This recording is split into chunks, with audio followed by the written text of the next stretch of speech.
তোমারে দাঁড়াও, তোমারে তো পল্লীগ্রাম টিভির, ইন্ডিয়ার পল্লীগ্রাম টিভির শফিক আছে না, ছোটবেলার যে নাটক করতো, শফিকের মতো লাগতেছে কিন্তু।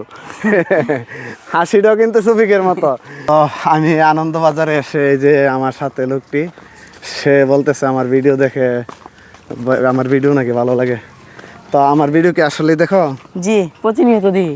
হ্যাঁ, আচ্ছা। তো আমার ভিডিও এখানকে যে তোমাদের এলাকার সবাই দেখে কিনা? জি, সবাই দেখে।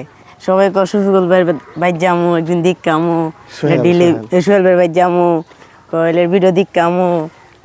সবাই প্রায় টিকটক, ইউটিউব, আপনি আমিরগঞ্জের ভিডিও, বাসাডের ভিডিও, গরুহাটের ভিডিও, যা ভিডিও আছে সব দিক কইছে একদিন যাবো আপনার ভাই, আপনার সাথে দেয়া সাক্ষাৎ করে যাবো, একটা ভিডিও বানাই আনবো। এতে লয় অনেক কৃষিকাজ খেতে আরো যেমন লাগে, এত আরো যেমন লাগে, এদিকে যাইতারি না, এদিকে কইছি কাজ শেষ করে একদিন যাবো আপনার ভাই। আচ্ছা, তো এই তোমারে দাঁড়াও, তোমারে তো পল্লীগ্রাম টিভির, ইন্ডিয়ার পল্লীগ্রাম টিভির শফিক আছে না, ছোটবেলার যে নাটক করতো, শফিকের মতো লাগতেছে কিন্তু। হাসিটাও কিন্তু শফিকের মতো।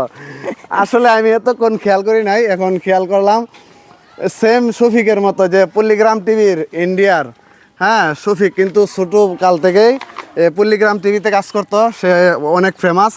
তো একেবারে সেম তার মতন দেখতে, হাসিটাও, হাসো একটু। হ্যাঁ, যে একেবারে সেম, হ্যাঁ, একদম শফিকুল। আমরা দোয়া করি শফিকুলের মতন এগিয়ে যাও। তুমি কাজ করতে পারো, তোমার মুখের ইয়ে ভালো আছে। তো বাড়ি কি এইদিকে? জি, এদিকে। আচ্ছা, আমরা চলে আসছি প্রায় শফিকুল ভাইয়ের বাড়িতে।